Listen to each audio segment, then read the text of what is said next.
Welcome to Digital Marketing Intelligence, Ask the Experts, a live bi-weekly show to help you know what to do and what's new in digital marketing for 2021 and beyond.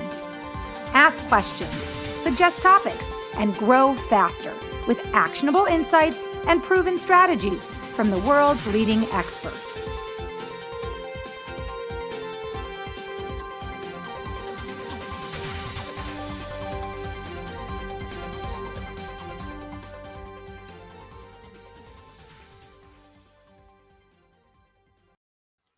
Hello, everybody, and welcome to Digital Marketing Intelligence for Startups, Ask the Experts.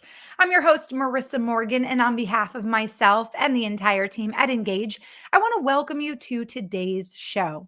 Today's topic is innovation and why innovation is the key to creating competitive advantage for any business now and into 2022 and beyond. I will introduce you to our very special guest in just a moment.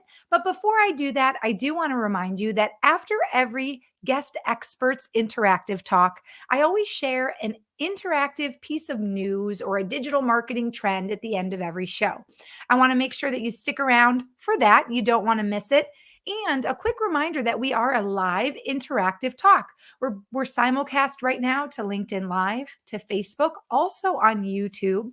So if you are watching us live from wherever you are, we are a global show.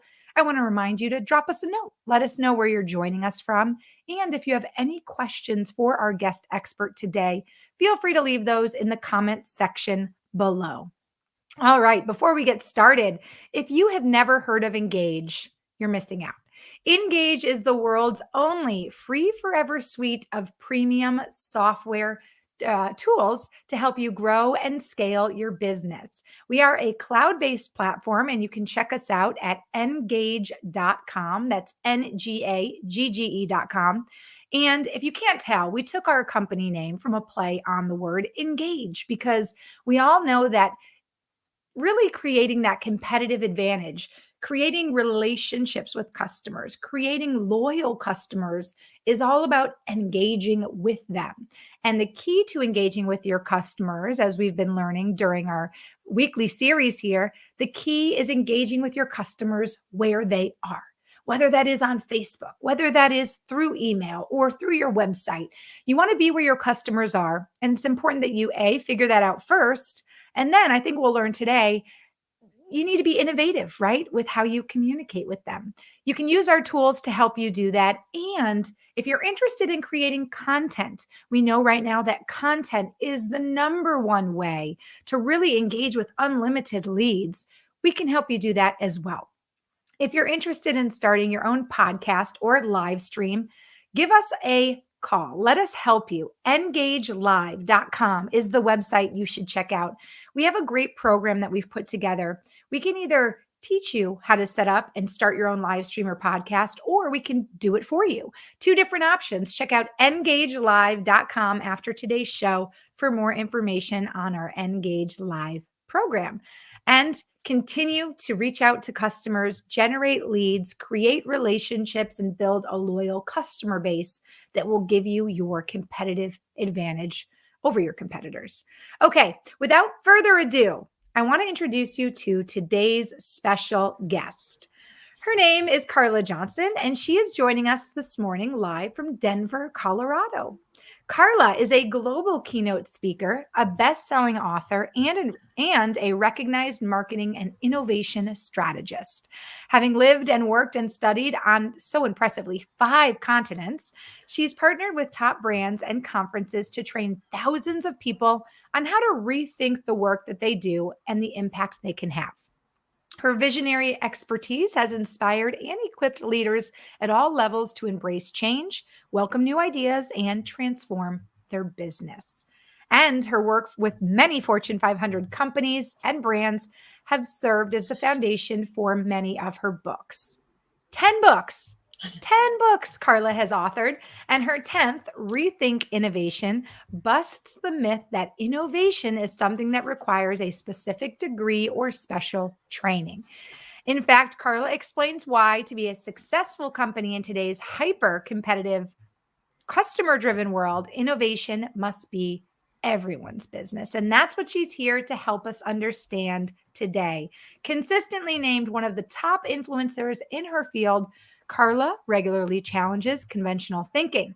And today she's teaching people around the world how to cultivate idea driven teams that breed unstoppable creativity and game changing innovation. Please help me welcome Carla Johnson today as our guest expert. Carla, welcome to today's show, Digital Marketing Intelligence for Startups. Thank you. It's so nice to be here, Marissa. And this is just a fun aspect, a fun lens to look at innovation. So I'm excited about our conversation today. I'm excited too. Thank you so much for giving us some of your valuable time. 5 continents you've lived on, teached on. Now we can add digital marketing intelligence to your resume of shows that you have appeared on. And you really are, I feel good saying this, you really are the innovation expert. And your 10th book, would you like to share with us a little bit about what you're diving into in the 10th book? Because at the end of the show, we'll share how our audience can find that book. And today we'll talk through some of what's in that book, but give us an idea of what that book really dives into. Absolutely. And so my book here, I'll show you the cover here, Rethink Innovation. And one of the things I want to point out is just how the title is laid out. And it's about regarding how we think about innovation. And there's so many stereotypes and ways that we're trained and we have as a habit about how we think about innovation. We think that it's a responsibility of one particular group. We think that you have to have specific experiences or skills or training or things like that to be an innovator. And really, when we look at innovation from that lens, we miss a huge opportunity. And in fact, 90% of innovation happens outside of a traditional product and service line innovation development group.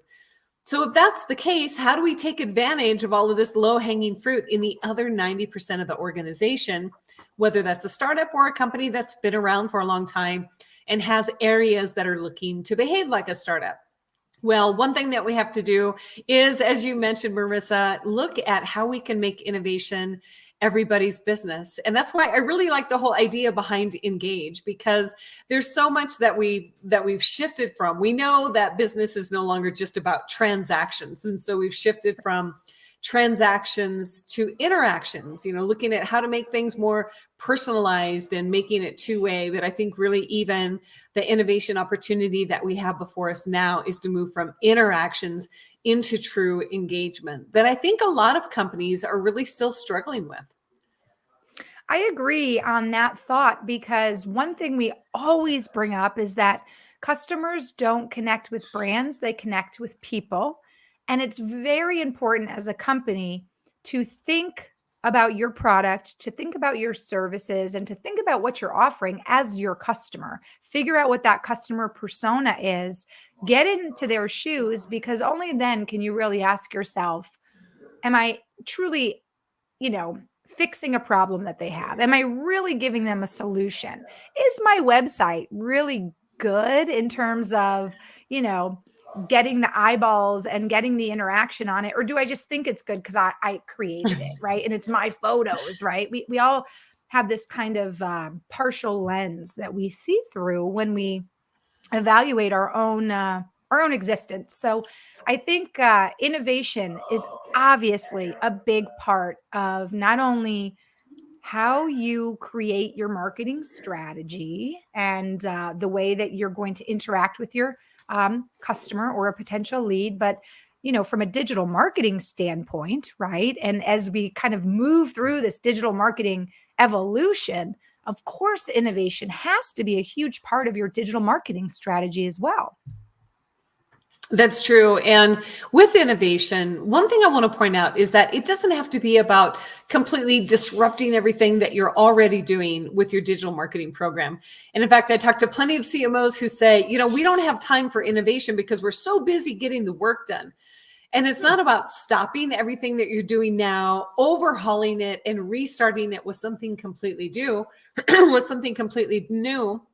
Really, innovation is about looking for opportunities. And there's lots of people who define innovation in a lot of different ways. But I define it as the ability to consistently That's an important word. Come up with new, great, and reliable ideas. And when we look at that simple definition, it almost seems too simple to have an impact. But if we look at each of those words and understand a new idea, again, doesn't have to be something totally disruptive. It could just be something that you take from another industry and apply it into your own industry. One of my favorite examples is how McDonald's took the idea of how a Formula One pit stop was laid out and used that as the inspiration for how they laid out their drive-through for their restaurants. Was it absolutely completely new? No, but it was new to the fast food industry. You look at an idea that's great, and that's one of those ideas, Marissa, that I know you and I have had it, where you look at how are ideas coming across, and is it an idea that truly inspires and delights you, and kind of makes you jealous that you didn't think of that idea yourself. And then the third characteristic is a reliable idea, and that's one that has a financial impact that you can actually implement and do something with. And then when it gets to innovation, it's the ability to consistently come up with ideas that have all three of these characteristics. And I think when we look at these opportunities, there is so much that marketers can do, especially in this digital world, to really be innovative in small increments that add up to having a huge impact, especially when we look at how much has changed in the last 18 months or 2 years with this whole industry. Absolutely. I'll tell you what, that was a great example with McDonald's, and I'm never going to go through a fast food drive-through again without putting on a fake race car helmet and Right? imagining I'm part of NASCAR. That's so cool. You brought up a good point too. Lots of small changes, pivots, improvements over a long period of time do add up to big changes. So I think, as you mentioned, innovation doesn't have to be scary, even though it's a very big, broad word. You did a great job breaking it down into an easy to understand definition. Consistent, reliable. What was the third word? New, great, and reliable New, ideas. great, and Yeah. reliable. And being able to consistently deliver ideas that have all three of those characteristics. That makes complete sense. Well, let me share with our audience. If you're watching us live right now, I'm going to put a outline up on the screen for you to kind of walk you through the main talking points that Carla is going to share with us today. If you're watching the replay, absolutely, you'll be able to see that. If you're listening live on the podcast, I'll also read through this for you as well. Carla is going to share with us why innovation is the key to creating competitive advantage for any business. Great time of year to talk about this, Carla, as we're about to get into a brand new year. People are getting excited about the changes in digital marketing, about, social marketing, influencer marketing. People are excited that the world is opening back up. So let's talk about, if startups are innovative, why isn't there marketing? I like that. Let's talk about, where do great or consistent ideas come from?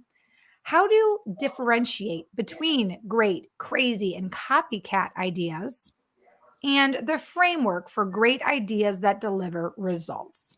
So we did really focus this last quarter on talking about ideas that pertain to startups. So I love that you wanted to share with us thoughts you had on startups being innovative. Why isn't their marketing being innovative? Share with us your experience on that topic.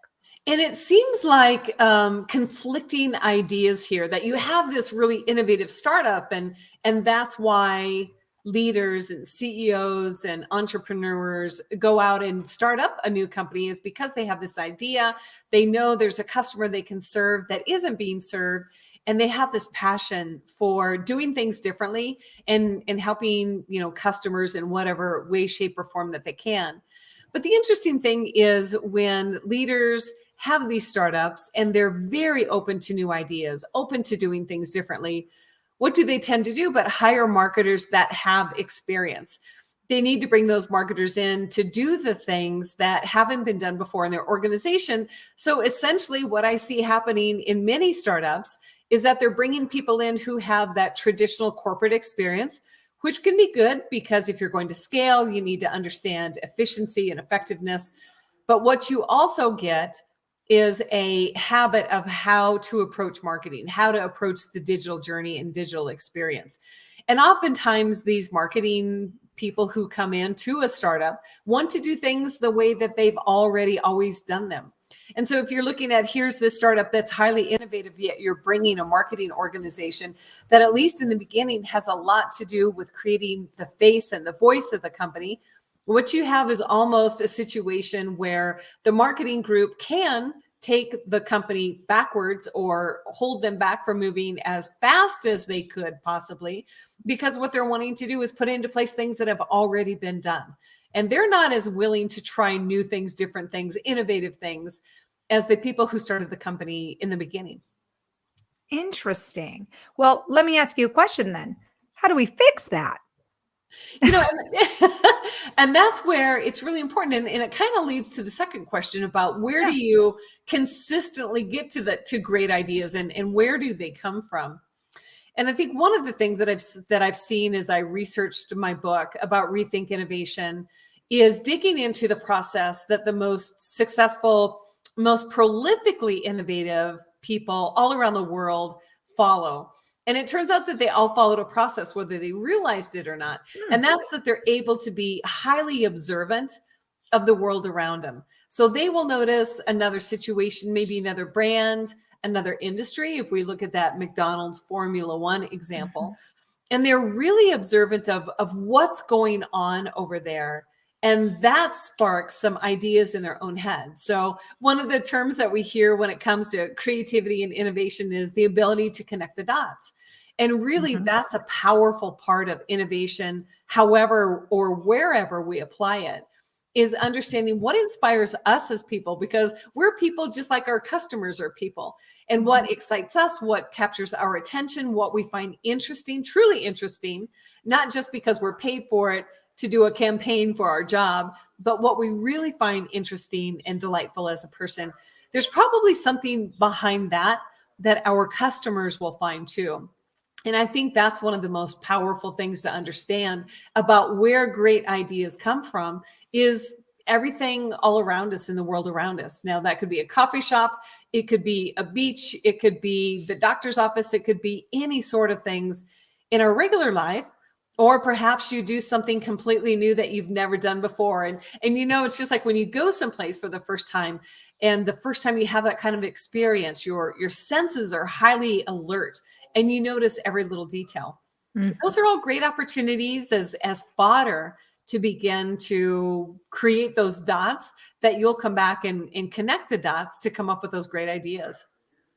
You said one thing that I really, really agree with, and that was people basically want to, and actually I kind of just had like a moment here. I just totally forgot what I was saying, but it's along the lines of, you said something about people want to connect with you. I believe that's what you said, or people want to know more about you. I think you said something like that. Yeah, on a as a person. There you go. You said something, people want to connect with the person. Right. One thing that I think has really changed so much, especially in the last year, is the ability for brands and companies and businesses to actually show potential leads and their customers who they are as people because of these opportunities to Zoom, to be a guest on a podcast, to start your own podcast, to do a live stream, to do an interview and create some content, and then get that content out to where you know your customer is. These are opportunities that are happening so much faster because of the year and a half, 2 years that we've had and the circumstances. But I'm hearing so many stories about people who have really become loyal customers of a brand because once the CEO, got on the air on a podcast or was interviewed for a piece of content that then was distributed, people really resonated with who the CEO was or who the creator of that startup was, and they were passionate about similar things, and voila, this loyal fan base, this loyal relationship is born. That had we not had these amazing digital opportunities and had people not been innovative with their digital opportunities, that would have been something that never would have ever happened. Yeah, it's really true. And it reminds me, gosh, this was at least 20 years ago in the film industry. When we think about Hollywood films and what really makes it at the box office, it's big budgets, it's well-written script, it's A-list actors, and high quality production. And then here comes this group who had essentially a camcorder and an idea and $80,000, and they created the Blair Witch I Project. knew you were going there. I Yeah, knew it. I and was like, that's it's attacking like Blair Witch. this is our Blair Witch opportunity, Mhm. is that we have this ability now to have people see things in their real life. And in that situation, people couldn't tell, was this scripted or was this a real life thing? And that's the thing, same thing, is that we now have this ability to put our executives forward. And I think an appetite and willingness to do it. While we could have done it before, I think there was always this hesitation and this feeling that an executive still needed to be kept at arm's length, needed to be formal, needed to be very, executive like. But right now it's the empathy and the compassion and the humanness of people at every level that really creates that bond, that engagement between a customer and a brand. Because these are important decisions that are being made right now. And it's no less important in a startup environment. And if what you're wanting to do is to serve a community, not just sell products to a customer, then you have to have that emotional attachment. You have to have that emotional connection between the people who are inside the company, whether it's the executive, whether it's the people developing the products, how you tell that story. It's more important now than it's ever been. And we look at that content, and it's the content that builds that relationship.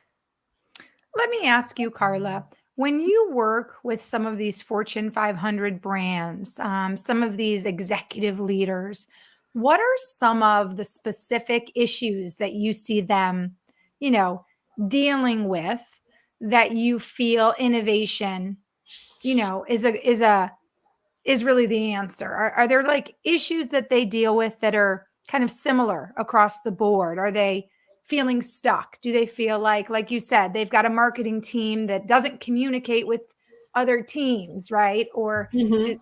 what are some of the really the mainstream issues you feel like your clients are working to help you solve for them? Yeah, you bet. And I would say that there's three common ones. Okay. The first one is that they can't get people on their team to contribute ideas. Hmm. And most of this is because we have been taught, for, unless you're an executive or certain type of executive, we've essentially been taught learned helplessness. And now when you look at that in a company of any size, now you have it at scale, and it's very hard to be innovative. So here's an employee base who has been told, the executives, your boss, whoever, somebody, the innovation team has the answers and you don't. And so this learned helplessness comes in, shows itself as in, well, I'm not the expert. That's what they do. Or I don't have the right degree, background, experience. That's what my boss, the executives have. And so I'm not going to contribute. And then you create this entire culture of people who are just waiting to be told what to do. And when you look at this last 2 years that we've been in, we have this incredible opportunity for everybody to be an innovator and to be able to identify opportunities as they come up, to be able to solve problems in the moment. However, this entire culture has been created where employees are saying, well, I don't know. I don't know if I should do that. I don't know if I have permission. So that's the first one, is people have been taught not to contribute. Now, the second one is that along that line, if they are allowed or do believe that they contribute, they're, for the most part, very linear thinkers. It's this happened, then this happened, then this happens, then this happens. But we know what happens when you're thinking linearly is that something always comes in at an angle and disrupts what we thought what was going to happen. Well, then now if you're a linear thinker, you don't know how to handle that. So what they also are looking for help on is, how do we get people to be more creative and look at situations from many different angles, to see opportunities, to see how to solve problems in different ways, to understand how to take inspiration from other experiences, other industries, anything else that's going on, so that we're able to solve problems faster and much, much better. So that problem doesn't reiterate itself or rear its head, down the line. And then the third thing is creating an environment in which people are allowed to not have things turn out perfectly the first time. So that's a long way of saying, essentially fail. But I don't like to use the word failure, because I think one of the greatest gifts that companies who are truly innovative have is that they understand it's just part of the process. It's not about success or failure. It's about learning. And many environments that are successful, they take the time out to do retrospectives, to stop and pause and say, okay, what really worked great there? What made us so successful? That's an outlook that I think is really important to share, is to help others avoid maybe some pitfalls by unpacking why something was successful, but also taking the time to break down, why didn't it turn out the way we thought it would? And then the more that you can share all of those outlooks and insights and feedback broadly across an organization of whatever size it is, then you have this massive learning brain as an organization, where what somebody learns over here quickly becomes a learning over here without the person having to go through the experience. And that's how we get speed to success. And that's how we really are able to scale innovation in a short amount of time.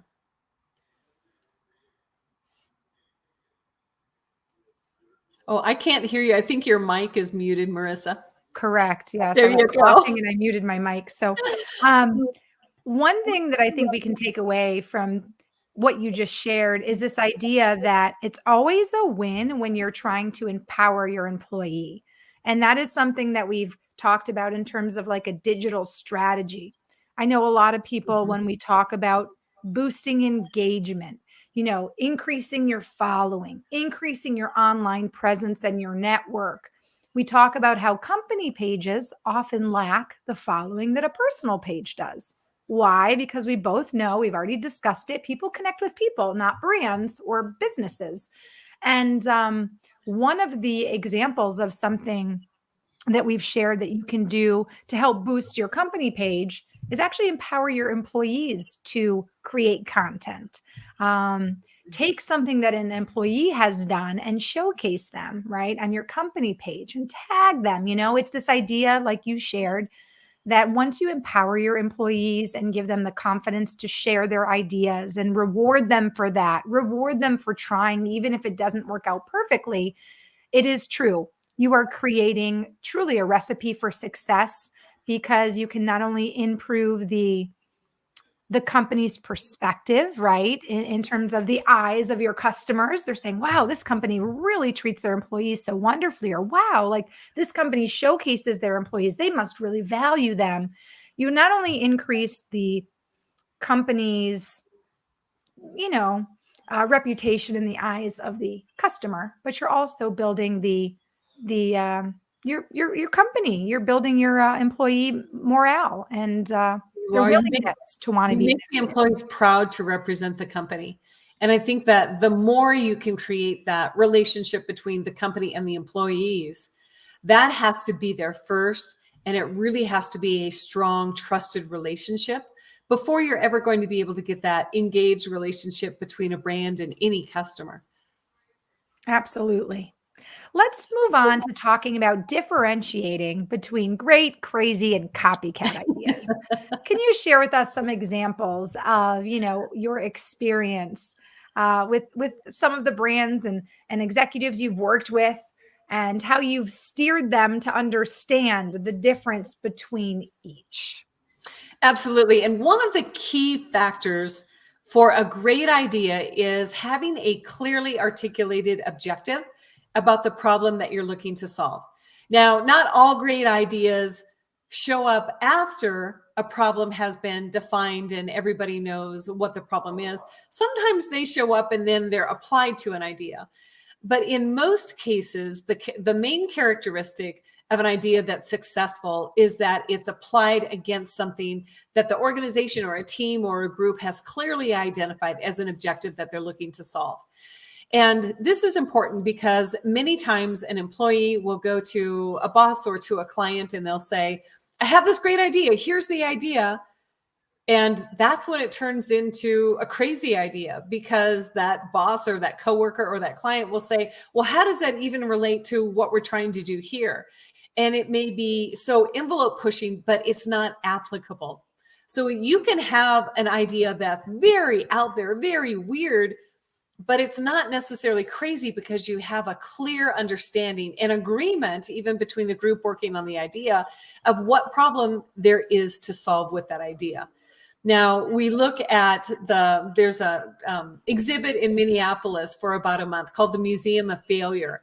And it's a traveling exhibit. It's at the Mall of America. So if anybody's in Minneapolis and you're listening, I'd love to know if you've been to see it yet, because I'm dying to pop up there and see it. But what they look at is essentially all of these crazy ideas. It's things like when Colgate toothpaste try to make lasagna. You know, that just sounds horrible. It was when Cheetos try to make lip balm, and it's just crazy idea after crazy idea that failed because there wasn't a clear purpose and objective about the problem that was trying to be solved. Now, a copycat idea is when somebody sees something that was very successful in another industry and they literally try and copy and paste that into their own work. And the reason that doesn't work, and it looks like a copycat idea, is because it's not the idea itself that made it so successful. It was the elements behind it that clearly related to the customer, to the audience, to the community that they were serving, that resonated. You know, that's back to engagement and empathy for your customer. And so it's not hard to go from copycat and crazy into completely, genuinely a great idea, but you have to understand the nuances and the elements that keep you out of the fringes and into the core area of why you're looking for that idea and what it is you're wanting to accomplish and problems you're looking to solve or opportunities to take advantage of because of that idea.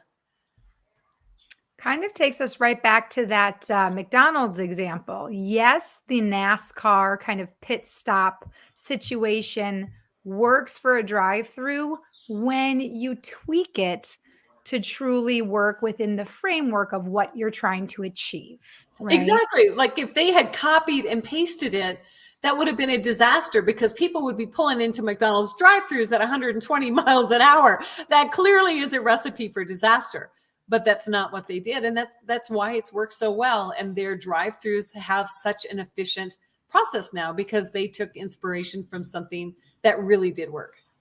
Absolutely. Well, if we turn this to digital marketing, and I don't want to put you on the spot, Carla, but can you share with us maybe another example or two of innovation solving a problem either in the digital industry or in the marketing world, or maybe a problem that was solved with an innovation, that was digital? Is there anything that you Absolutely. can? So there's a company I work with, and it's Sunstar. Many people know them because of the gum brand, the dental health brand.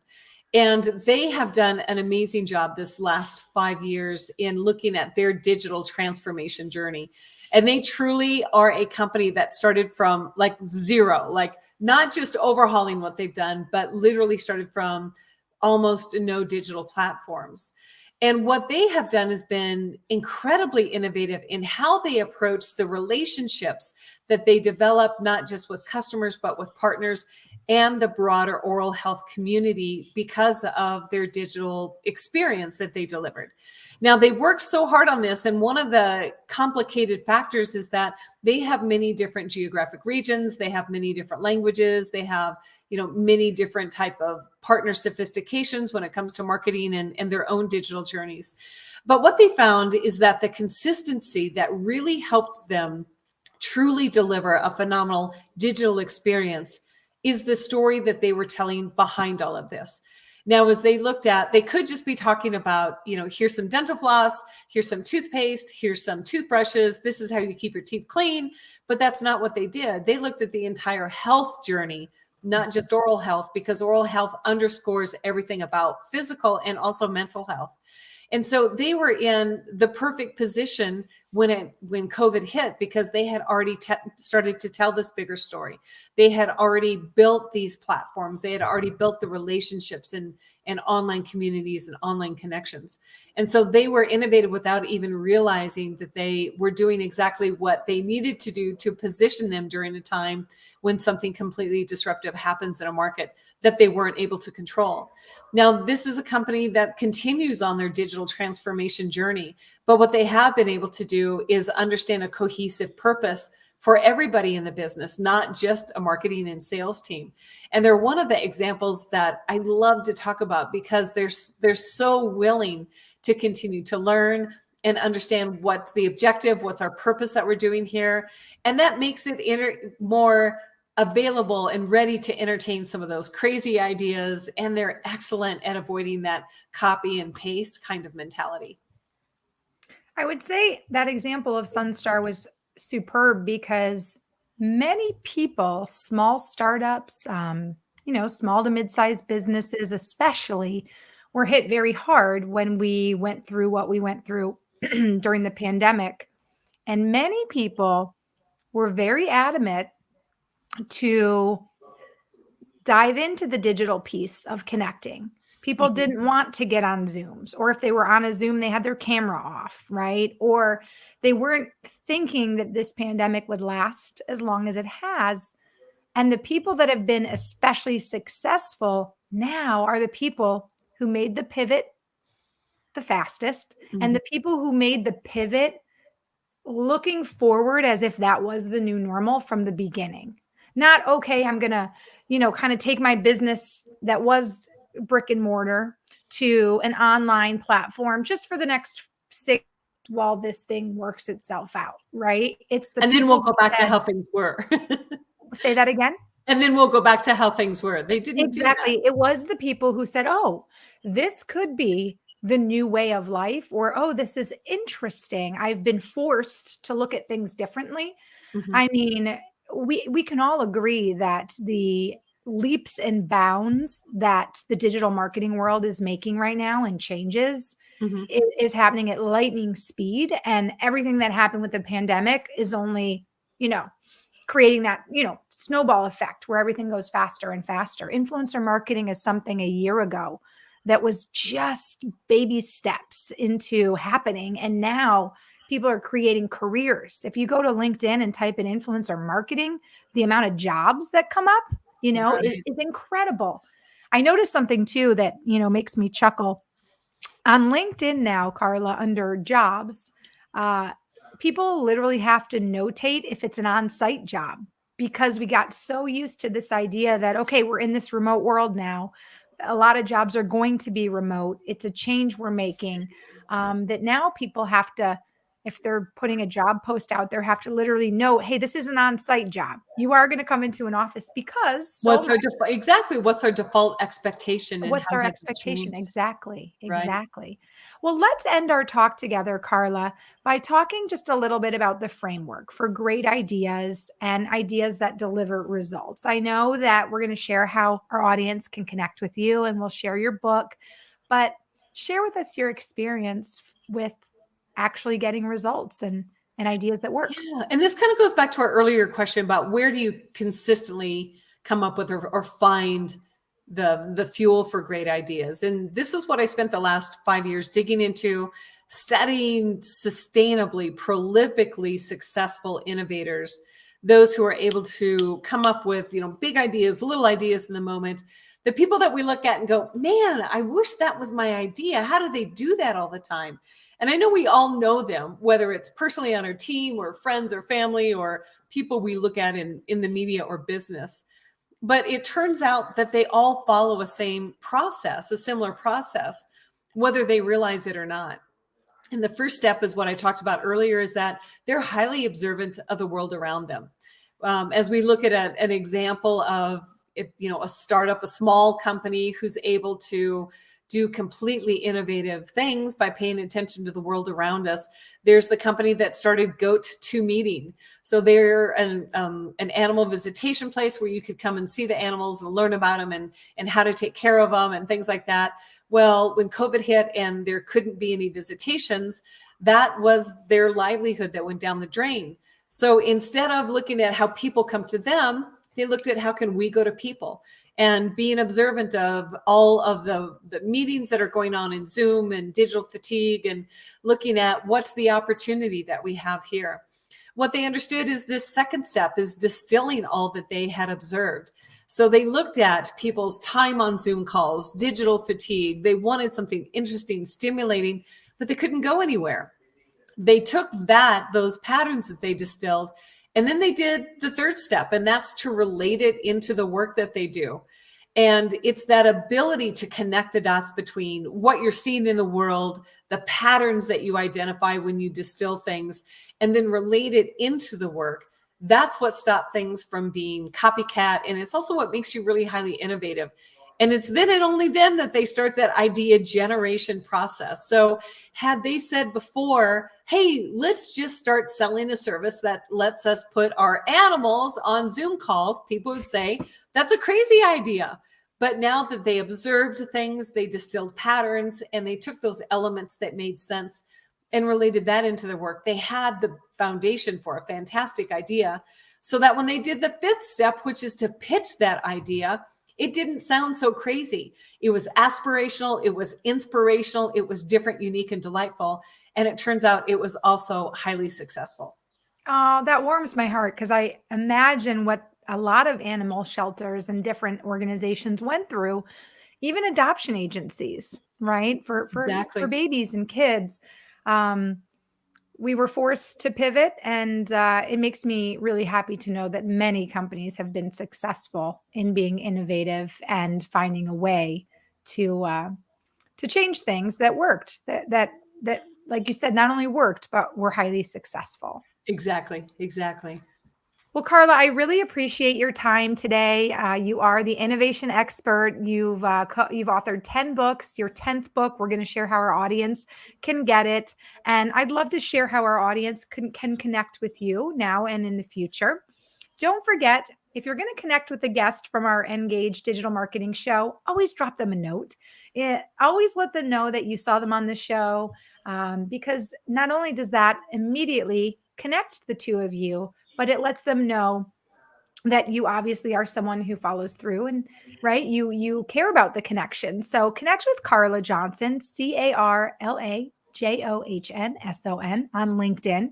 You can also visit Carla's website. And Carla, for those of our guests tuning in, whether it's live or on the replay, what can our audience find specifically on your website? On my website, it's my name, carlajohnson.co. There's no M. I say the CO stands for the great state of Colorado where I live. I have a lot of resources on there. I have a blog that I publish every single week. You'll see interviews with some of the top innovators from around the world. There's tools, there's resources, there's videos to look for. You can find more information about my book, Rethink Innovation, and that's at carlajohnson.co/rethinkbook. When you buy your copy, there's a field you can put in your order confirmation number, and that will take you a page with many different free downloads that you can access once you've bought your copy of the book.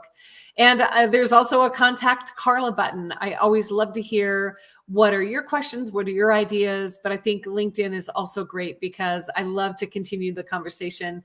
And let me know that you were introduced to me from this interview with Marissa, because I always love to know what shows people listen to and how they find information that's helpful to them. Thank you so much, Carla, for providing all of your insights today. And the one big takeaway, and this might be obvious to our viewers who know Engage, but the one big takeaway that I've gotten from our talk is you and myself and Engage have a lot in common. And that is, we are innovative in how we're helping people to solve their pain points and their problems. We're using innovation to help businesses be even more competitive as we head into 2022. Please pick up Carla's book, Rethink Innovation. And if you haven't, go to engage.com. Check out our free forever. Right now, we have 35 plus free forever tools, platform based, free to help you grow, scale your business, be innovative, connect your team, solve your customers' pain points, and most importantly, engage with your customers where they are, which is a big part of being innovative and doing it, as we shared from Carla, consistently. Consistency is a big part of being innovative. It really is. That's a great point. Thank you so much, Carla. I hope you and your family have a wonderful holiday season this year. And we all look forward to seeing what we all make happen in the new year in 2022. We'll all be innovative together. That sounds great. Thanks so much for having me. Happy Thanksgiving to you and to all of your listeners, wherever you are. Thank you so much, Carla. Have a wonderful rest of your week. Thank you. Another fantastic guest here at Engage Digital Marketing Intelligence for Startups, Carla Johnson from Denver, Colorado, our innovation expert, our innovation strategist. Please check her out, Carla Johnson on LinkedIn. And if you've not yet, please go to her website and check out her book. Go to carlajohnson.co/rethink book to learn more about how you can use innovation to grow and scale your business in 2022 and beyond. Okay, everybody, just one last bit of business with you before I let you all go for the Thanksgiving holiday. Our Engage Digital Marketing News of the Week this week dives into a new category on e-commerce. There's a little known but rapidly growing aspect of the Amazon ecosystem, and it's called a group called the aggregators. These are businesses that buy out Amazon sellers, or as an aggregator, Forum Brands put it, offer creative exit options for innovative e-commerce entrepreneurs. And there are Amazon sellers who build their brand just to sell it and repeat. So firms acquiring successful brands on Amazon have attracted nearly $12 billion in capital raised. And right now there are 83 active Amazon aggregators. Most are based in the United States. However, there are a few companies operating in Mexico, Germany, France, the United Kingdom, India, Spain, and other countries. And for more information on this idea of an Amazon aggregator, I'm going to go ahead and get the link up for you. Check out marketplacepulse.com/aggregators. Interesting, right? Listen, here at Engage, we aim to bring you news and trends every single week in the digital marketing world. We've been talking a lot lately about e-commerce, and this is a trend that fits right into that very, very prominent topic. If you're just joining us and you missed today's show, or you think a colleague might benefit from some of Carla's insights, check out our Engage Facebook page. You can find us at Engage on LinkedIn page. You can find us on Engage. LinkedIn, look for the rainbow colored cog, and that's NGAGGE. You can also email me if you have any questions for our guests, or have topic ideas, or have a guest that you'd like to refer for one of our future shows. And you can email me at marissa.m@engage.com. Also, please follow me on LinkedIn for show updates and more for Engage and our Engage Digital Marketing Intelligence show. Next week, after Thanksgiving, on Tuesday, November 30th, I hope you'll join me at 3 p.m. Eastern to welcome Sam Richter. Learn the secrets of sales intelligence to guarantee more conversions in 2022. Sam is an award-winning author, a sought-after keynote speaker, and he will explain this invaluable concept. I want to thank you all so much. I am fighting a little bit of an illness. I've been coughing a little bit, and just want to thank you so much for joining us today and your patience. I hope you all have an amazing Thanksgiving holiday, and I look forward to seeing you back here with Sam Richter after the holiday season. In the meantime, stay safe, stay healthy, and continue to be innovative in your digital marketing strategy. See you all very, very soon.